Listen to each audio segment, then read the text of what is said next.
Hello hi friends, ఇప్పుడు వచ్చేసి మొత్తం టైమింగ్ చైన్ రన్నింగ్లో తెగిపోయింది అనమాట. టైం టు టైం చేంజ్ చేయకపోతే ఇమీడియట్గా చైన్ అనేది తెగిపోతుంది. ఓకేనా ఫ్రెండ్స్, ఇది మాత్రం పూర్తి డీటెయిల్స్ ఇప్పుడు మీకు చెప్తా, క్లియర్గా చెప్తా. ఇది తెగిపోవడం వల్ల ఏమేమి విరిగిపోయినాయి ఇప్పుడు చూపిస్తా చూడండి.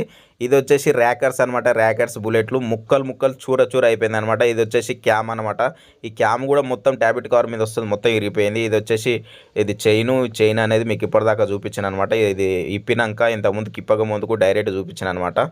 ఈ క్యామ్ మీద ఇది క్యామ్ మీద గేర్ల మీద కూర్చుంటుంది అనమాట. గేర్ల మీద కూర్చుంటుంది. ఇది ఎందుకు అనేది ఇగో చూడండి, మొత్తం ఇది పైన ట్యాబ్లెట్ కవర్ టైప్ అనమాట. ఈ క్యామ్ అనేది లోపల వచ్చేస్తుంది. ఒకసారి ఇది ఎట్లా కూర్చుంటుంది అనేది మీకు డీటెయిల్గా చూపిస్తుంది చూడండి. క్యామ్ అనేది ఇది మినిమం 1,00,000 కిలోమీటర్లకి టైమింగ్ చైన్ 100% చేంజ్ చేసుకోవాలన్నమాట. ఇది చేంజ్ చేసిరు, తర్వాత మళ్ళీ 80,000 తిరిగిందనమాట. 1,00,000 కిలోమీటర్ దగ్గరలో ఉన్నప్పుడు ఇమ్మీడియట్గా చెక్ చేయడం మాత్రం మర్చిపోకండి. మెకానిక్ని కలిసినట్టయితే టైమింగ్ చైన్ ఎక్కువ శబ్దం వస్తుందా లేదా చూసి చెప్తాడు.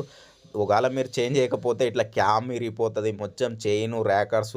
అప్పుడే చేంజ్ చేసుకుంటే 10,000 అయిపోయేది. ఇప్పుడు మళ్ళీ 30,000 పని పెట్టింది అనమాట. ఓకేనా ఫ్రెండ్స్, చూసుకొని నడుపుకోండి.